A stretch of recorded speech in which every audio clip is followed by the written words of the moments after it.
continuer notre série sur David. Et on va prolonger même cette série au mois de janvier parce qu'on a cru bon avec l'équipe pastorale qu'il fallait continuer parce que Dieu va nous parler à travers la vie de David. Alors je vais commencer avec une histoire, ou plutôt une illustration. Imagine que tu rentres du travail et que tu es pressé de rentrer chez toi le soir parce qu'il fait froid, c'est l'hiver, peut-être qu'il neige. Alors tu vas prendre ta clé et tu vas mettre la clé dans la serrure et tu vas essayer d'ouvrir ta porte, sauf que il y a comme un jeu dans la serrure. Peut-être ça vous est déjà arrivé et vous êtes comme désespéré parce que vous n'arrivez pas à ouvrir la porte de votre maison. Généralement, la patience de l'être humain ne dépasse pas 3 secondes. Et au bout d'un moment, tu vas forcer parce que tu vas t'imaginer qu'en forçant, ça va être la solution. Sauf qu'en forçant de plus en plus, qu'est-ce qui va se passer ? Tu vas casser ta clé qui va rester bloquée dans la serrure. C'est quoi la leçon de cette histoire ? C'est que la porte n'était pas fermée pour toujours. Elle pouvait s'ouvrir, mais en la forçant, ou plutôt en se précipitant, tu as empiré la situation. Et je crois qu'avec cette histoire, nous pouvons faire un parallèle spirituel. Laissez-moi vous dire ceci. Retenez ceci. Dieu est bon. Et Dieu veut de tout son cœur t'ouvrir la porte de la bénédiction. Dieu veut te bénir. Mais parfois, ces bénédictions sont retenues. Il y a un stock de bénédictions dans le monde spirituel en réserve, mais qui sont bloquées parce que parfois on a tendance, même si on est des enfants de Dieu, à nous appuyer sur nos méthodes, sur notre manière de faire. On se précipite, on veut faire à notre manière. Et du coup, au lieu de prendre le temps d'écouter la parole de Dieu et de l'appliquer, on s'acharne comme cette personne qui voulait rentrer absolument chez elle. Et du coup, la clé, je veux dire spirituelle, reste bloquée dans la serrure. Le titre de mon message aujourd'hui est celui-ci, quand la bénédiction est bloquée. Quand la bénédiction est bloquée. Je crois que c'est un message pour plusieurs d'entre vous. L'histoire que nous allons voir ensemble se trouve dans le livre de 2 Samuel, au chapitre 6. Mais il faut tout d'abord que je pose le contexte. Voyez-vous, pendant des années, David a dû s'échapper, a dû s'enfuir de son beau-père, le roi Saül, qui voulait le tuer parce qu'il était profondément jaloux de son beau-fils. Mais à un moment donné, le roi Saül va décéder sur le champ de bataille, il va mourir, et peu de temps après, David deviendra roi. Mais il ne va pas devenir roi de tout Israël. Pendant 7 ans et demi, il deviendra roi de la tribu de Juda, et à l'issue de ces 7 années et demie, alors là, il va s'asseoir sur le trône à Jérusalem et il deviendra le roi de l'ensemble d'Israël. Pouvez-vous imaginer ce qui se passe dans la tête de David ?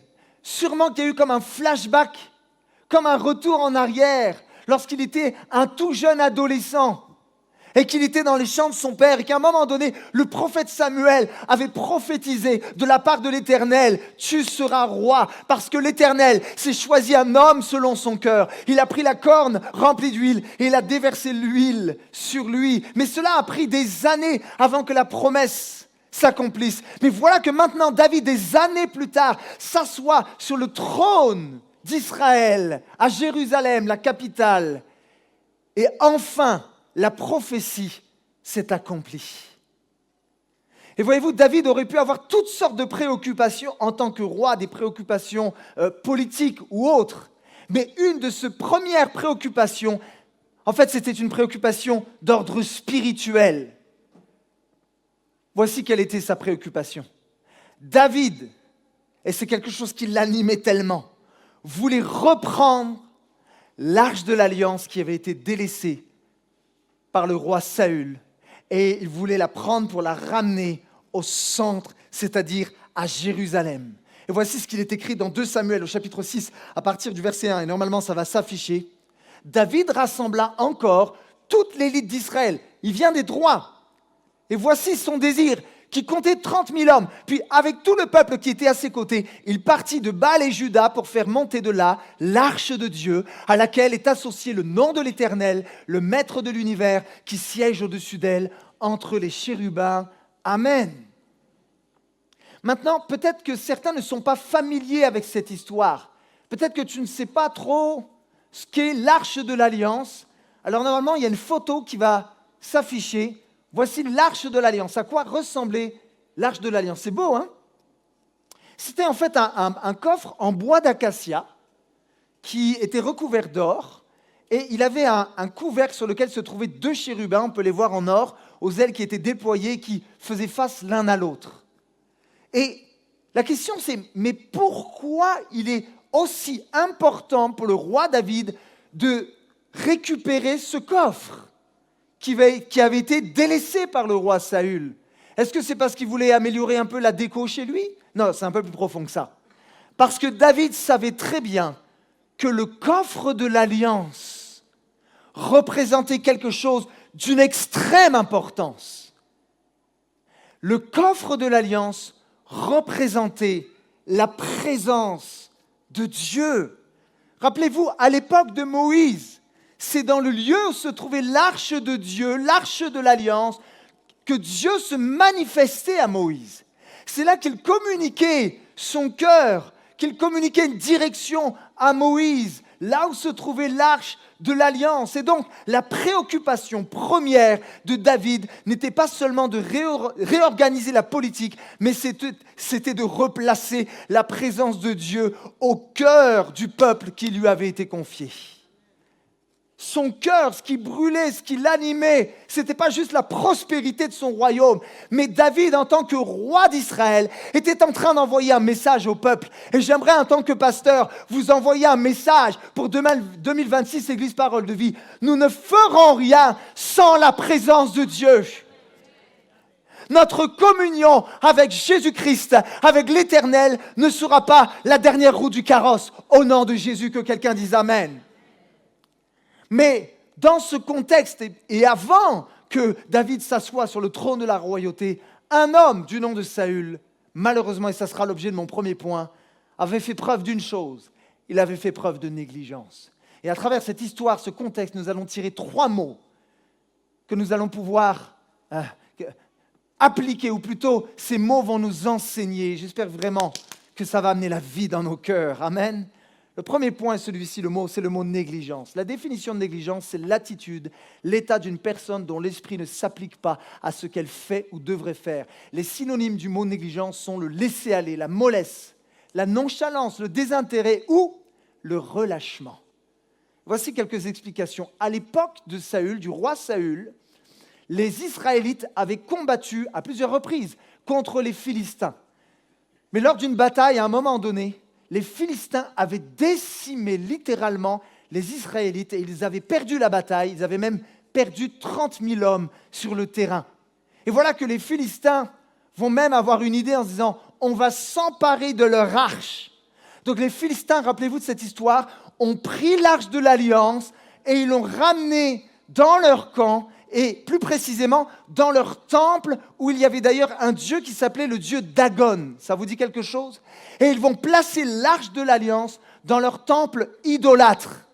Et alors qu'ils vont rentrer dans le temple, et je passe les détails, ils vont voir à un moment donné le dieu Dagon, qui n'est rien d'autre qu'une idole, par terre, la tête coupée et les mains coupées.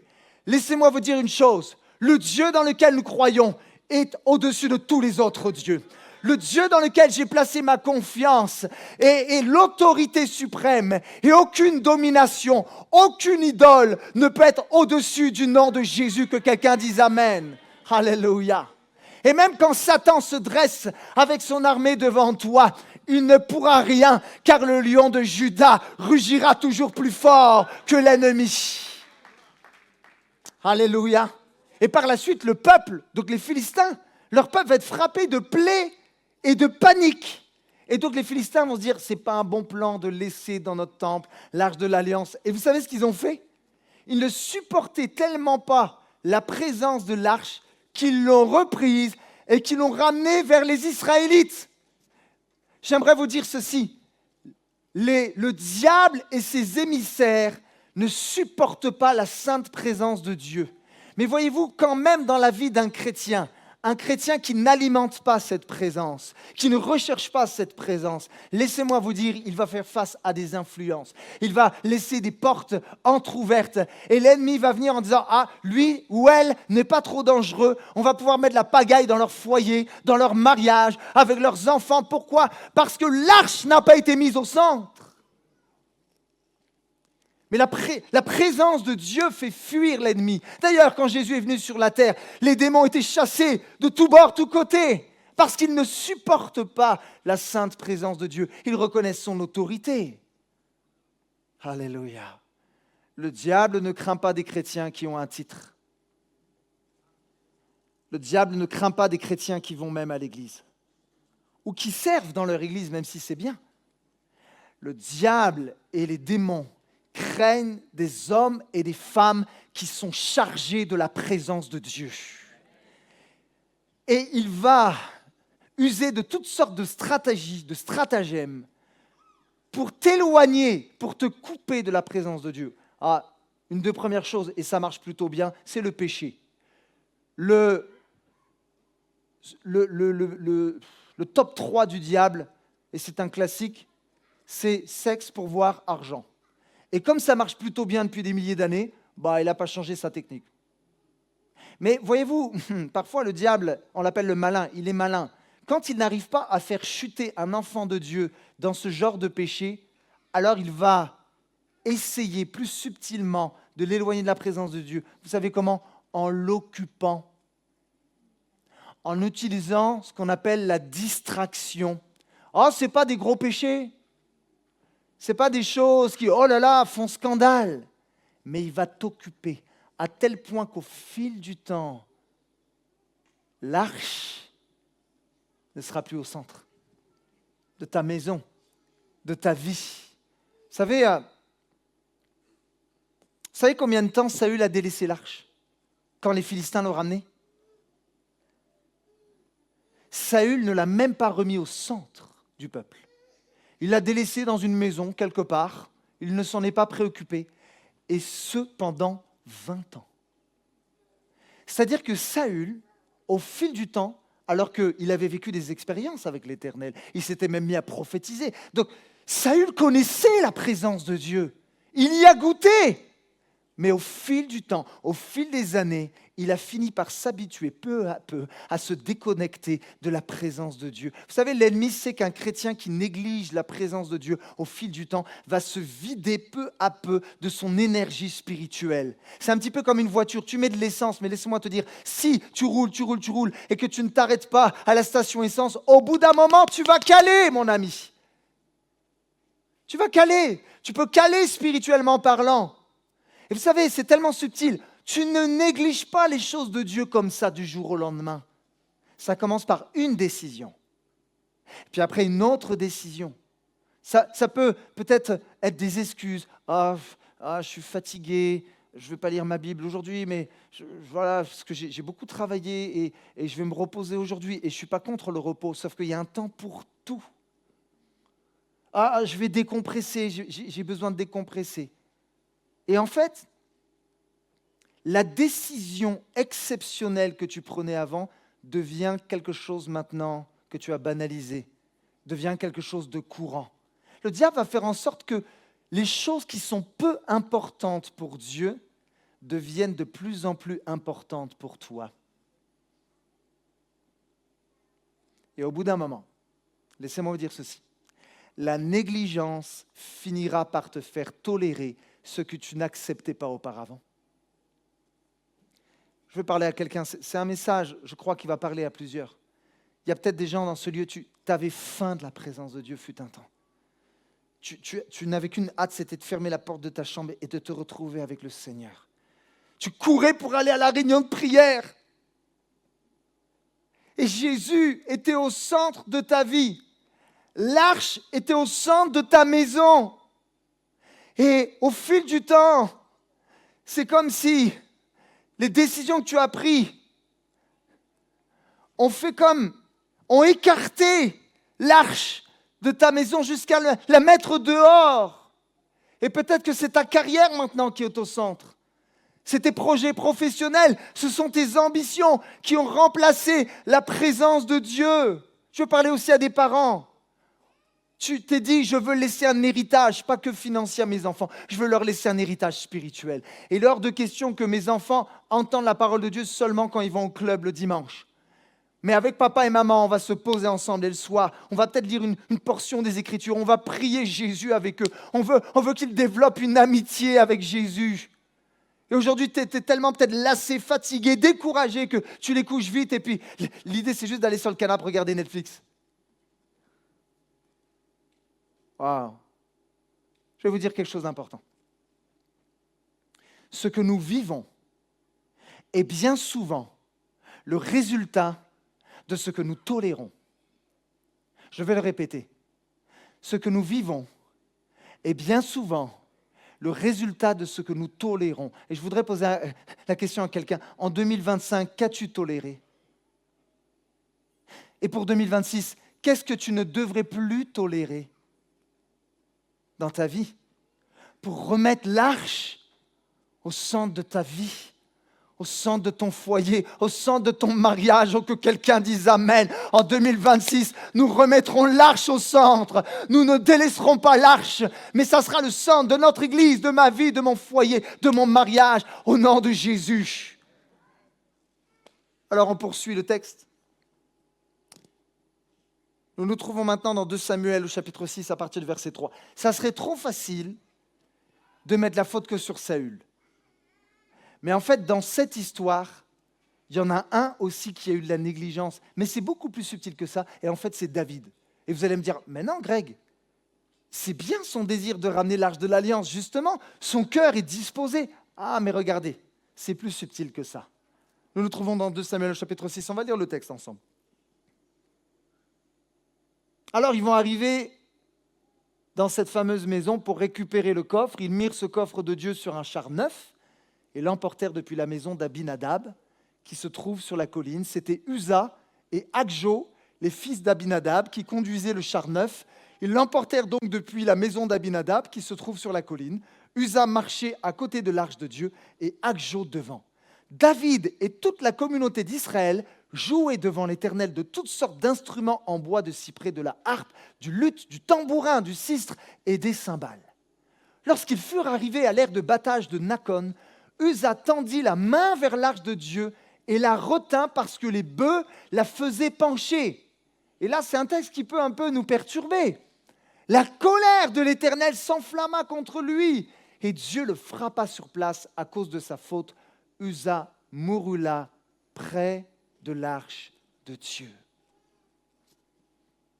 Alors, on pourrait dire beaucoup de choses sur ce texte. Mais je suis sûr que tout le monde a été perturbé un jour en lisant ce texte. Parce que, vous savez ce que j'avais envie de me dire, moi, quand j'ai lu le passage?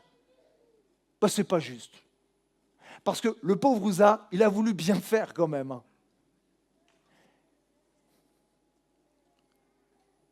Mais en fait, si on y pense bien, Uza, il a payé à cause de la négligence de David. Et je vais vous dire pourquoi. Parce que, sur le principe, les amis, c'est génial de vouloir prendre l'arche et de la ramener et de la mettre au centre du peuple. Le cœur de David, je suis sûr qu'il était sincère. C'était un bon principe. Mais David a oublié, mais je dirais plus, a négligé un élément d'une extrême importance que nous aussi, les enfants de Dieu, on néglige parfois. Il est resté focus sur le principe, mais il a oublié les préceptes. Parce qu'il y a des principes qui sont bons, mais en tant qu'enfants de Dieu, nous ne devons jamais oublier qu'il faut les associer aux préceptes, c'est-à-dire à la loi de l'Éternel. Un précepte, c'est une règle, un commandement donné par Dieu qui indique comment vivre selon sa volonté. Parce que pourquoi la colère de l'Éternel s'est enflammée? Parce que David a désobéi dans sa manière de porter l'arche, qui est un objet sacré et qui fait référence à la sainteté de Dieu. Et donc Dieu avait mis en place des règles, des préceptes dans sa loi Parce qu'à la base, c'était essentiellement, les Lévites qui étaient en mesure de porter l'arche. Sauf que David n'a pas écouté ce commandement. Les Lévites étaient spécialement désignés pour cette fonction. David a utilisé un autre moyen. Et pourquoi David a fait ça ? Je pense qu'il a fait ce qu'on fait beaucoup, nous, les chrétiens. Il ne faut pas se voiler la face. On ne va pas se raconter d'histoire. Il a priorisé le résultat plutôt que l'obéissance. On est avide de résultats. Et parfois, pour arriver à nos fins, même en tant qu'enfant de Dieu, on est prêt à mettre un peu de côté les préceptes. En disant que sur le fond, ça reste un bon principe. Ça fait spirituel de vouloir aller récupérer l'arche. Comme c'est très spirituel d'aller à l'église dans une réunion de prière. Mais ce n'est pas parce qu'on fait des choses qui semblent spirituelles que nous marchons forcément en adéquation avec la loi de l'Éternel.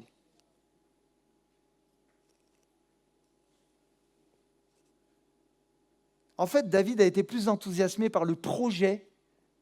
Et je suis quelqu'un qui aime les projets. J'aime bien les projets, j'aime bien relever les défis, tout ça. Et parfois même, je me suis fait avoir. Parce que, vous savez, la subtilité dans la vie chrétienne, c'est que même parfois des projets qui sont très spirituels peuvent plus nous enthousiasmer que la parole de Dieu elle-même. Tu peux être plus excité d'aller à une conférence, écouter un prophète, que d'être dans ta chambre en train de lire la parole de Dieu. Sur le principe, c'est beau d'aller à une conférence de réveil. C'est super, j'ai rien contre ça. Mais où sont les hommes et les femmes qui affectionnent la parole de l'Éternel ? Tu peux avoir plein de projets pour Dieu. Mais encore une fois, si ta vie n'est pas fondée sur la parole de Dieu, ça ne sera qu'une vapeur. Vous vous rappelez Jésus ce qu'il a dit ? Celui qui bâtit sur le sable, la tempête va venir, le vent va souffler, tout va s'écrouler. Et il me semble que ce ne sont pas que les non-croyants parfois qui bâtissent sur le sable. Voici ce qu'il est écrit dans le psaume 119. On ne sait pas qui a écrit le psaume 119, mais certains spécialistes pensent que c'est David. Parce qu'au style d'écriture. Peut-être que David a écrit ce psaume, je ne sais pas. Après cette faute, je ne sais pas. Il faudrait faire des recherches. Mais en tout cas, ce psaume dira « Je te cherche de tout mon cœur ». Avant mes ambitions, avant mes projets, avant mes aspirations, avant tous mes rêves, c'est toi, Éternel, que je cherche. Et il dira ceci, ne me laisse pas m'égarer loin de tes commandements. Je serre ta parole dans mon cœur, regardez ceci, afin de ne pas pécher contre toi. C'est merveilleux comme texte. Le texte que j'ai reçu de certains amis quand j'ai eu 20 ans, c'est comment le jeune homme rendra-t-il pur son sentier en marchant d'après ta parole. Excusez-moi, ce n'est pas juste en allant à l'église, en participant à des conférences, en ayant un titre qui fait spirituel. Non, en marchant d'après ta parole. À partir du moment où je néglige cette parole qui est tellement riche, tellement précieuse, qui est une lampe à mes pieds, alors j'aurai beaucoup plus de chances de m'égarer, en d'autres mots, de bloquer la bénédiction. J'ai regardé sur les réseaux, c'était très intéressant, c'était une jeune femme chrétienne qui a démontré que statistiquement parlant, les gens qui lisent leur Bible au moins 4 fois dans la semaine ont beaucoup plus de chances de résister à la tentation que ceux qui lisent moins leur Bible. Les gens qui lisent leur Bible au moins 4 fois dans la semaine sont des gens qui vont être davantage gardés ou qui vont réussir à se sortir davantage, par exemple, d'une période de dépression, de découragement. Le fait de lire la parole de Dieu amène de la joie. La parole de Dieu, comme c'est un livre spirituel, un livre de vie, recharge littéralement ton âme. Et quand tu es nourri de cette parole, que tu ne la négliges pas, alors tu restes aligné avec le cœur, avec la volonté de Dieu. Du coup, tu as beaucoup plus de chances de goûter, de saisir les bénédictions qu'il a en réserve pour toi. Alléluia! Dieu ne peut pas bénir un projet, même si ce projet semble être pour lui, qui n'est pas aligné avec sa parole. Et quand c'est le cas, il y a malheureusement des répercussions, pas juste dans ta vie, mais on le voit alors que David a négligé en tant que leader spirituel les préceptes, la parole de Dieu, il y a eu des répercussions dans la vie d'autres hommes. Oh Seigneur, garde-nous de la négligence. Est-ce que vous êtes d'accord avec ça? Premier point, négligence. Deuxième point, cette négligence a eu des répercussions et du coup, et ça sera le deuxième mot, David a vécu une déception. Oh, je vais parler à quelqu'un. Voici ce qu'il est dit. 2 Samuel 6:8, le texte va s'afficher. David fut troublé. D'autres versions disent irrité, fâché de ce que l'Éternel avait infligé une telle punition à Uza.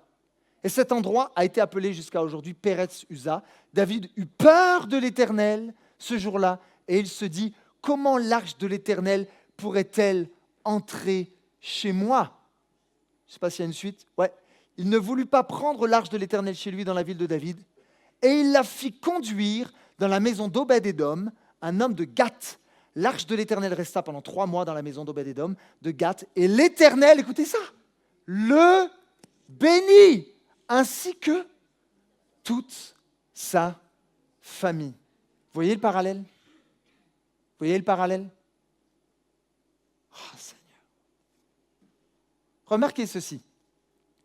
C'est quand même fou cette histoire. David est avec les tambourins, il danse, il est tout excité, et il passe de la joie, de la danse, aux lamentations, à la colère, à la déception. Vous me permettez d'être vrai?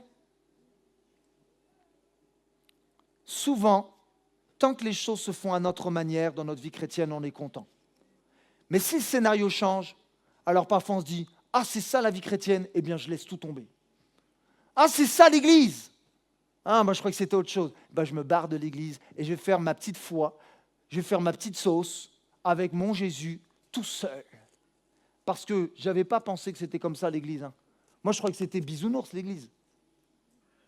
Je ne savais pas que dans une église, des fois, il y avait de la médisance, il y avait des gens imparfaits. Ben, tu l'es aussi en fait. Ouais.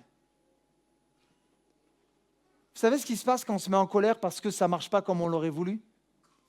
C'est que ça nous fait perdre notre sensibilité spirituelle. Et bien souvent, j'aimerais vous dire, je suis tombé plein de fois dans le panneau. Hein. Bien souvent, notre sensibilité émotionnelle prend le dessus sur notre sensibilité spirituelle. Et quand la sensibilité émotionnelle prend le dessus, la peur, la colère, l'irritation ou autre, il y a au fil du temps une perte de discernement et du coup, tu ne prends plus les bonnes décisions. Je voudrais parler à quelqu'un. Peut-être que tu as été déçu de Dieu. Tu ne comprends pas pourquoi Dieu permet certaines choses. Mais laisse-moi te dire, Dieu n'est pas l'auteur du mal.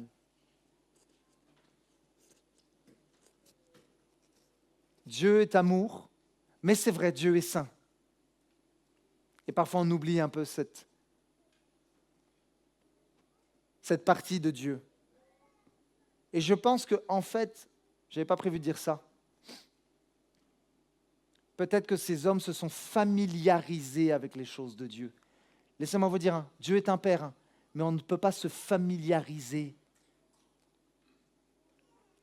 avoir de la légèreté avec les choses de Dieu, parce que Dieu est saint.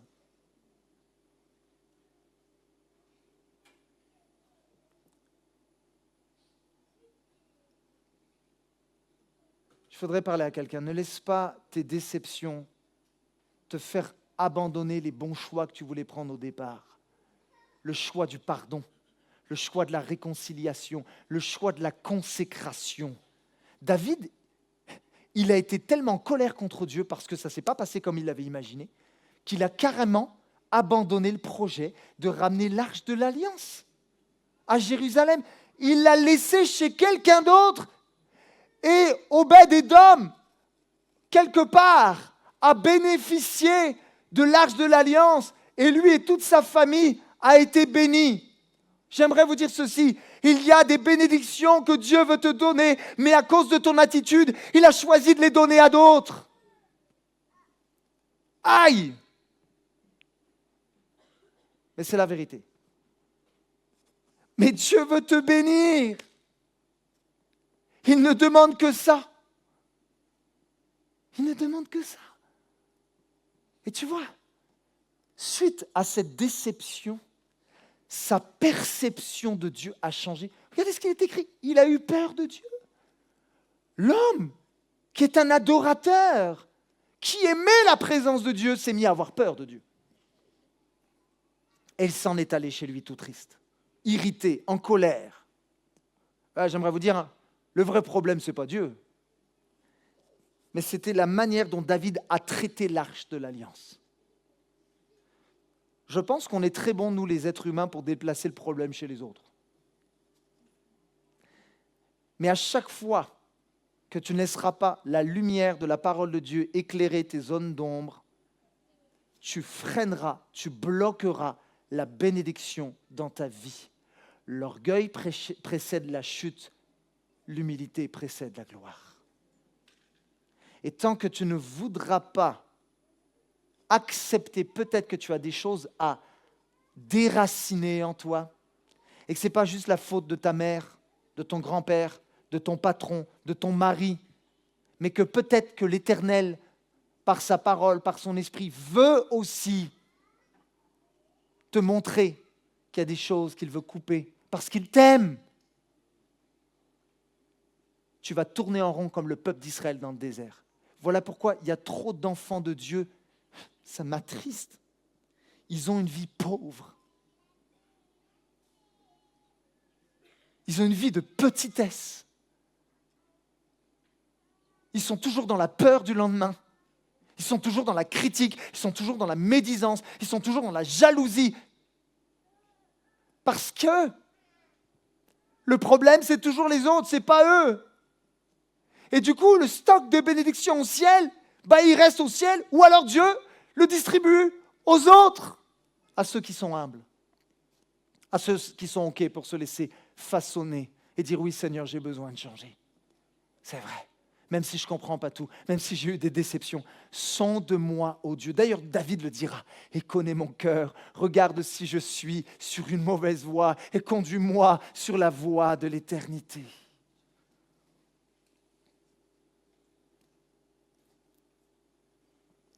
Je vais passer.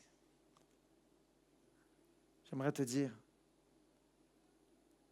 si tu restes plus attaché à ton projet, à tes méthodes, qu'à Dieu, tu seras souvent déçu.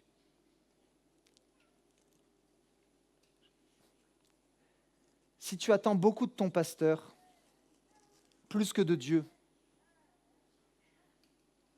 déjà tu seras déçu de ton pasteur parce que c'est qu'un homme. Mais certains font des associations injustes. Parce qu'ils ont été déçus dans l'Église, alors ils sont déçus de Dieu. Mais Dieu n'a rien à faire là dans cette histoire. Dieu n'a rien à faire dans cette histoire. Et on va rejeter trop facilement parfois la faute sur Dieu. Alors que parfois, c'est au fond de nos cœurs qu'il faudrait regarder. Ne laisse pas ta déception te faire prendre de mauvais choix encore pour 2026. Vous êtes encore avec moi? Jésus a dit, attachez-vous à moi. Je suis le cep, vous êtes les sarments. Ça fait maintenant à peu près 24 ans que je suis chrétien, 24 ans, 25 ans. J'en ai eu des déceptions, je peux vous le dire. J'en ai eu des incompréhensions dans ma vie chrétienne. Mais je peux témoigner qu'à chaque fois que j'ai décidé de me greffer à Jésus, de le mettre au centre de ma vie, alors j'en ai vu le fruit. Tu veux porter du fruit? D'ailleurs, ce n'est pas un peu de fruit, Jésus dira beaucoup de fruits. Alléluia. Reste greffé, attaché à la source de la vie qui s'appelle Jésus. que Jésus soit plus élevé que nos ambitions. Que Jésus soit au centre. Parce que quelque part, l'arche est une préfiguration de Jésus-Christ. Alléluia. Je vais terminer avec le troisième point. On a vu qu'il y a eu de la négligence qui ont engendré des répercussions. David en a été irrité. Il est tombé dans un moment de déception et de colère qui lui ont carrément fait abandonner son projet de ramener l'arche à la maison.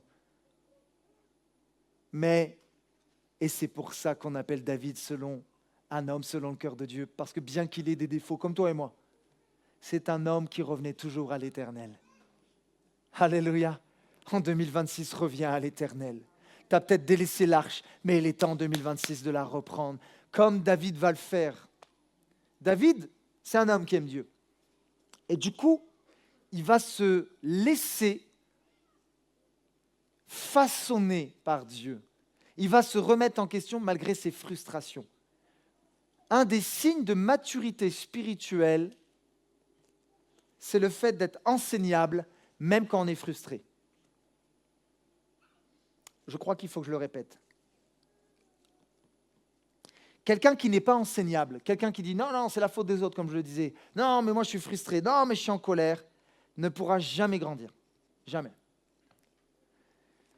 Et David a eu cette capacité, malgré son irritation et son incompréhension, de se remettre en question et quelque part de dire « Sonde-moi, ô Dieu ». Et voici ce qui se passe. Et j'appelle la louange à s'approcher, s'il vous plaît. En fait, David a décidé de se préoccuper autant des principes que des préceptes. Voici ce qu'il est dit dans 1 Chronique 15:2. En fait, ça fait référence à ce qui se passe dans le livre de Samuel, parce que Chronique reprend les histoires qui se passent dans le livre de Samuel, mais il y a une précision très importante. Voici ce qu'il est dit. David donc va prendre la décision de reprendre l'arche, mais cette fois de la bonne manière. Il a compris que les préceptes étaient aussi importants que le principe. Alors David dit, l'arche de Dieu ne doit être portée que par les Lévites. Je pense qu'il a refait une petite lecture de la loi de l'Éternel. Il a fait une remise à jour. Car l'Éternel les a choisis pour porter l'arche de Dieu et pour en faire le service à toujours. Amen. Et là, on peut vraiment remarquer la différence. David est passé d'un moment d'irritation, un moment où il a abandonné le projet, il a comme délaissé l'arche, à un moment finalement où il veut retrouver la joie, ils vont retrouver la bénédiction. Et le texte dans 1 Chronique 15:26 dira ceci, Dieu aida les Lévites qui portait l'arche de l'alliance de l'Éternel. Quand ton cœur est attaché à la loi de l'Éternel, Dieu vient t'aider, Dieu vient à ton aide. Il y a des gens qui se disent, comment ça se fait que je suis encore dans un désert alors que je suis un enfant de Dieu? Vous avez la réponse, hein? Mais à chaque fois que tu choisiras de fonder ta vie sur la parole, de faire de cette parole tes délices, de l'appliquer, Dieu viendra à ton secours. J'avais une parole qui m'a traversé l'esprit tout à l'heure pendant la louange, et je crois que c'est une parole aussi pour quelqu'un. Si tu aimes la loi de l'Éternel et que tu désires la mettre en pratique, peut-être que tu passes par un moment difficile, parce que ça n'empêche pas que des enfants de Dieu passent par des injustices, des moments de trouble, des moments où la barque semble tanguer. Et j'ai ce verset, et j'avais les larmes aux yeux parce que l'Esprit de Dieu m'a rappelé ce verset. Je crois que c'est pour plusieurs. Malgré cela, parce que tu sais, le diable, il est malin, il va dire, ah, regarde, toi qui es fidèle, ça sert à quoi d'être fidèle? Toi qui lis la parole de Dieu, qui la serre dans ton cœur, regarde même tes collègues de travail qui n'ont rien à faire de Dieu, ou les membres de ta famille, ils sont plus bénis que toi. Regarde, il a une nouvelle voiture, regarde, il a un nouveau, il a réussi à se marier, lui, ou lui, il n'a pas divorcé comme toi. Il est où ton Dieu? Ça sert à quoi d'appliquer la loi de l'Éternel si c'est pour en arriver là? Mais j'aimerais te dire et déclarer de la part du Seigneur, la Bible dit, je n'ai jamais vu le juste être abandonné. Le juste peut pleurer, le juste peut passer par des moments d'injustice, mais le juste ne sera jamais abandonné. Ton Dieu ne t'abandonnera pas. Alléluia. Je n'ai jamais vu le juste être abandonné. Mes amis, c'est quoi la leçon de cette histoire? C'est que Dieu bénit l'obéissance. Tout simplement. Proverbe 28, 13, et je crois que c'est ce que David a fait. Celui qui cache ses transgressions ne prospérera pas. Voilà ce qui freine la bénédiction. C'est que tu caches des choses. C'est que tu ne mets pas tout en lumière. Mais Jésus est la lumière. Et à chaque fois qu'on joue double, on freine la bénédiction. Celui qui cache ses fautes ne prospérera pas. En d'autres mots, ne connaîtra pas la bénédiction. Mais celui qui les avoue et qui les délaisse obtient miséricorde. Vous avez vu la différence? Il y avait la colère, l'irritation, l'abandon. Et alors que David n'a rien caché, qu'il est venu avec un cœur sincère devant le Seigneur, qu'il s'en est repenti finalement. Dieu a béni David, mais il y a une bénédiction nationale. Regardez ce que... Je n'ai pas le temps de lire tous les textes, mais quand l'arche est arrivée à Jérusalem, c'était un moment de joie. Mes amis, on devrait ne pas prendre la présence de Dieu pour acquis. On devrait sauter de joie dans la maison de Dieu. On devrait tellement nous rappeler que c'est une grâce, que en Jésus nous avons accès au Père, que c'est une grâce de pouvoir nous réunir et de chanter ses louanges. C'est pas quelque chose de banal, c'est pas quelque chose de léger, c'est quelque chose de glorieux, la présence de Dieu, mes amis. Et le peuple était dans l'allégresse, il chantait les louanges à l'Éternel. On le voit, le peuple s'est réjoui. La Bible dit que David va bénir le peuple au nom de l'Éternel. Et après, il y aura une abondance, il y aura du partage, il y aura de l'unité. Voici ce qui est dit dans 2 Samuel 6, 19. David donna à tout le peuple un pain, une portion de viande et un gâteau de raisin. Je veux déclarer sur ta vie, il y a encore du pain pour toi. Il y a encore une nourriture spirituelle pour toi, alors que 2026 arrive. Alléluia. Mes amis, non seulement l'obéissance te fait retrouver le chemin de la bénédiction, mais la bénédiction n'est pas faite pour être juste gardée pour toi tout seul. Une bénédiction est faite pour être partagée aux autres. Quand Dieu te bénit en temps, en compétences, en finances, en influence, et ce réflexe de te poser cette question au lieu de tout garder pour toi, qui d'autre puis-je bénir en retour? Qui d'autre puis-je en faire bénéficier? Exemple, tu as été béni par une formation, tu as une formation qui t'a fait monter en compétences. Pourquoi tu ne pourrais pas te dire, qui puis-je former à mon tour? Oh, Dieu m'a restauré. J'avais des addictions à la drogue. Oh, j'étais dans la dépression, je suis passé par un burn-out. J'ai eu des abus, j'ai été abandonné, mais l'Éternel m'a restauré. Oh, pose-toi la question, qui puis-je maintenant à mon tour accompagner pour une restauration? Oh, c'est comme ça qu'on va faire des disciples pour 2026. C'est quand des chrétiens la jouent pas solo, mais qui se disent, je cherche à bénir quelqu'un. Je viens pas juste dans la maison de l'Éternel pour mon petit bien personnel, mais alors que Dieu m'a béni, je veux bénir quelqu'un d'autre. Oh, que quelqu'un dise Amen. Alléluia. Alléluia. Dieu m'a donné des finances. Dieu m'a donné des biens. Dieu m'a donné une maison. Et là, c'est un petit appel pour peut-être quelqu'un. Oh, qui puis-je accueillir dans ma maison pour un groupe Osmose? Que quelqu'un dise Amen. Alléluia.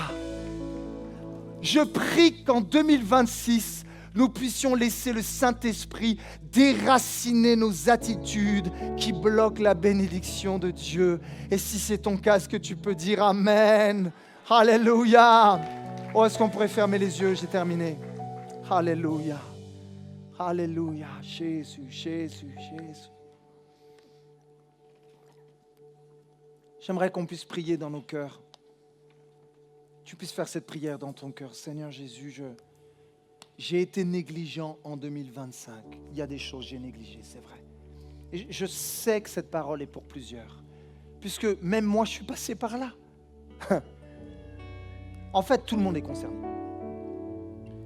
Et Seigneur, c'est vrai que parfois j'ai négligé ta présence, j'ai négligé ma communion avec toi, mais je veux décider de me préoccuper autant des principes que des préceptes. Je veux serrer ta parole dans mon cœur. Je veux l'aimer plus que tout. Et Seigneur, ce n'est pas mes projets que je mettrai au centre pour 2026, mais c'est ta parole. Et alors que je mettrai ta parole au centre, je sais que tu me soutiendras. Même si parfois, je passe par des moments difficiles. Mais comme l'Éternel a été avec les Lévites, il les a aidés à porter l'arche. Il les a soutenus. L'Éternel te soutiendra en 2026. Et dernièrement, Seigneur, je choisis le chemin de l'obéissance. Pourquoi? Dieu bénit l'obéissance.